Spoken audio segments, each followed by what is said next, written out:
Hello छात्रों, आज हमारा जो टॉपिक है इतिहास विषय में, उसका नाम है भारत में राष्ट्रवाद। इसके पहले भी एक पाठ हम पढ़ चुके हैं, वो भी राष्ट्रवाद से संबंधित था।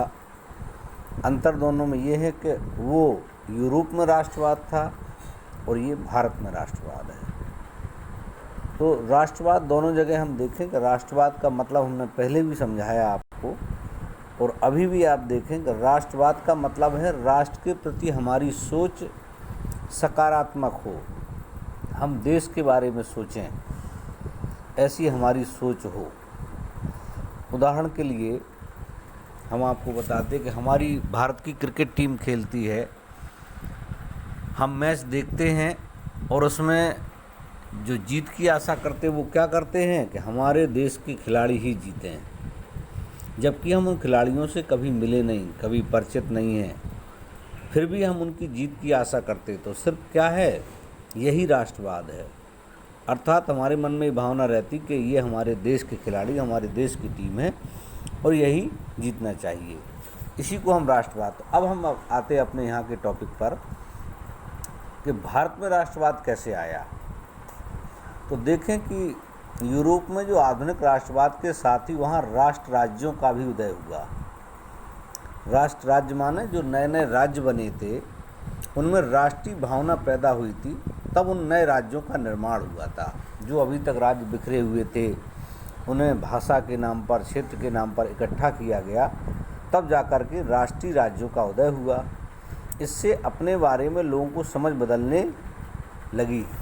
मतलब लोगों को अब क्या लगने लगा कि ये हमारा राष्ट्र है, वे कौन हैं, उनकी क्या पहचान है, किस बात से परिभाषित होती है, यह भावना बदल गई। उनमें राष्ट्र के प्रति लगाव का भाव पैदा होने लगा। अभी तक वो अपने आप को अलग अलग क्षेत्र का मानते थे। जैसे उदाहरण के लिए हमारे भारत में आज़ादी के पहले बहुत सारे राज्य थे। भारत में लगभग 600 रियासतें थीं। तो वो राज्य अलग अलग थे, उनके राजा अलग थे, उनकी शासन व्यवस्था में अंतर था, तो उनमें राष्ट्र के प्रति भावना नहीं थी।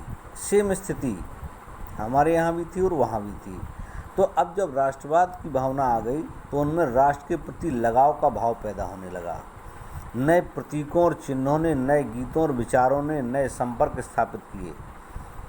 समुदायों की सीमाओं को दोबारा परिभाषित किया गया। ज़्यादातर देशों में एक नई राष्ट्रीय पहचान का निर्माण एक लंबी प्रक्रिया में हुआ।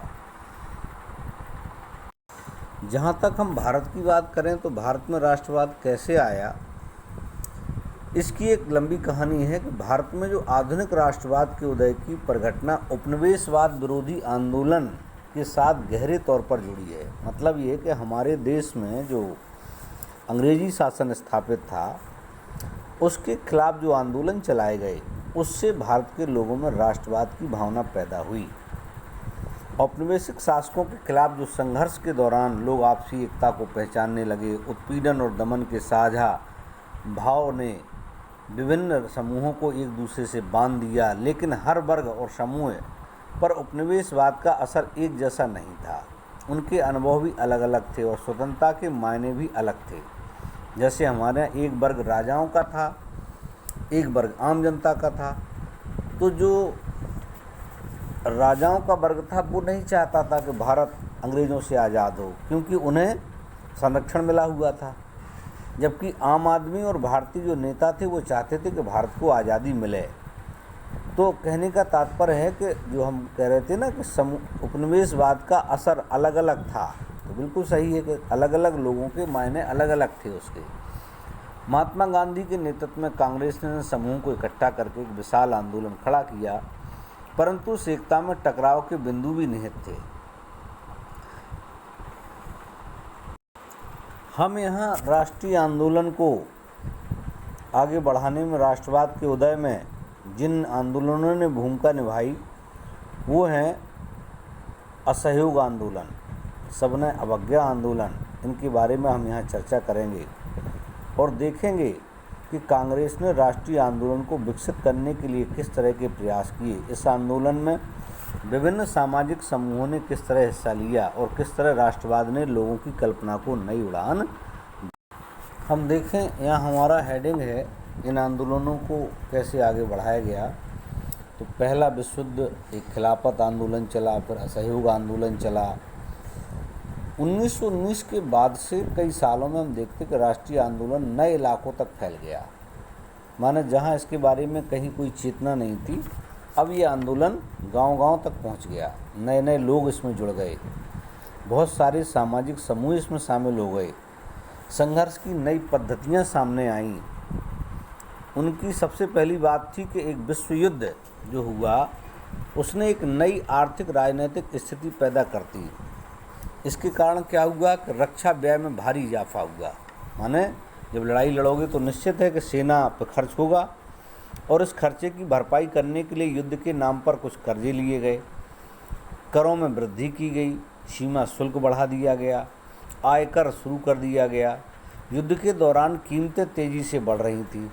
1913 से लेकर 18 के बीच, पहला विश्व युद्ध हुआ 1914 में शुरू, तो 1913 से 18 के बीच कीमतें दोगुनी हो चुकी थी, जिसके कारण आम लोगों की मुश्किलें बढ़ गईं। गाँव में सिपाहियों का जबरन भर्ती किया गया, जिसके कारण ग्रामीण लोगों में व्यापक गुस्सा था।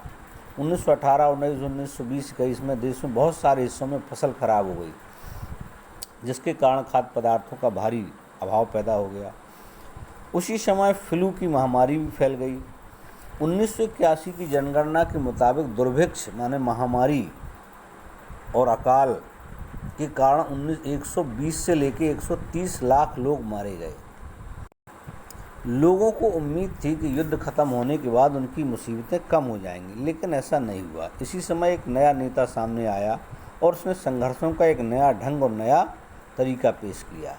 तो हम ये देख रहे थे कि ये जो सारी परेशानियां पहले विश्व युद्ध के दौरान शुरू हुई और वो बहुत लंबे समय तक चली, लोगों को आशा थी कि शायद आगे ख़त्म हो जाएंगी, लेकिन ऐसा नहीं हुआ। इसी बीच भारत में एक नए नेता माने गांधी जी का अवतरण होता है। भारत में गांधी जी का आगमन 1915 में होता है। वो दक्षिण अफ्रीका से भारत लौटे थे, और जो परेशानी भारत में थी, अर्थात भारत में भी अंग्रेज़ों का कब्जा था, यही स्थिति दक्षिण अफ्रीका में थी।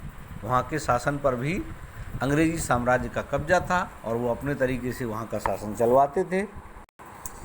तो भारत की जो नस्ल भेदी सरकार, माने जो काले गोरे का भेद करती थी, हम लोगों को काला माना जाता था और अंग्रेज़ गोरे होते थे, तो नस्लभेदी सरकार से सफलतापूर्वक लोहा लिया गांधी जी ने। इस पद्धति को उन्होंने नाम दिया सत्याग्रह। का मतलब होता है सत्य का आग्रह। मतलब उनका ये मानना था कि हम अंग्रेज़ों से अपनी सही बात तो कह सकते हैं। उनका मानना था कि सत्य की शक्ति पर आग्रह और सत्य की खोज पर जोर दिया जाता था। इसका अर्थ था कि अगर आपका उद्देश्य सच्चा है, यदि आपका संघर्ष अन्याय के खिलाफ है, तो उत्पीड़क से मुकाबला करने के लिए आपको किसी शारीरिक बल की आवश्यकता नहीं होती। मतलब इनका जो सत्याग्रह था वो नैतिकता के बल पर था। मतलब ये कि उनका ये मानना था कि हम अंग्रेज़ों से अपनी जायज़ मांगें मान रहे हैं। अंग्रेज़ हमारे देश में शासक ज़बरदस्ती शासन कर रहे हैं और हमें यहाँ का शासक हमें होना चाहिए। वो ज़बरदस्ती हमारे देश पर कब्जा किए हैं, ऐसा गांधी जी का मानना था। और इसके लिए हमें किसी लड़ाई डंडे की भी ज़रूरत नहीं है। हमें लोगों में ये भावना सिर्फ पैदा करना है कि हम अत्याचार के खिलाफ खड़े हों और अपनी सही मांगें शांतिपूर्वक तरीके से, अहिंसात्मक तरीके से अगर हम अपनी बातें उनके सामने रखेंगे, तो निश्चित है कि जो दमनकारी शत्रु है उसकी चेतना को झिझोड़ना चाहिए। मतलब वो सोचेगा उत्पीड़क शत्रु को ही नहीं बल्कि सभी लोगों को हिंसा के जरिए सत्य को स्वीकार करने पर विवश करने की बजाय सच्चाई को देखने और सहज भाव से स्वीकार करने के लिए प्रेरित किया जाना चाहिए। और अंततः हम देखेंगे कि जब पूरा पढ़ेंगे तो सत्य की जीत होती है। गांधी जी को विश्वास था कि अहिंसा का यह मार्ग धर्म सभी भारतीयों को एकता के सूत्र में बांध देगा, और उसका परिणाम भी हुआ कि लगभग सारे भारतवासी आंदोलन में एक हो गए। आने वाले दिनों में हम देखेंगे गांधी जी ने कई स्थानों पर सत्याग्रह आंदोलन चलाए। 1917 में उन्होंने बिहार के चंपारण में दौरा किया, वहाँ पर लगान व्यवस्था के खिलाफ किसानों को संघर्ष के लिए प्रेरित किया। 1917 में उन्होंने गुजरात के खेड़ा के किसानों को मदद के लिए सत्याग्रह का आयोजन किया। फसल खराब होने और प्लेग की महामारी के कारण खेड़ा जिले के किसान लगान चुकाने में असमर्थ थे। वे चाहते थे कि लगान वसूली में ढील दी जाए और 1918 में गांधी जी सूती कपड़ा कारखानों के मजदूरों के बीच सत्याग्रह आंदोलन चलाने अहमदाबाद जा पहुंचे। धन्यवाद। आज इतना ही।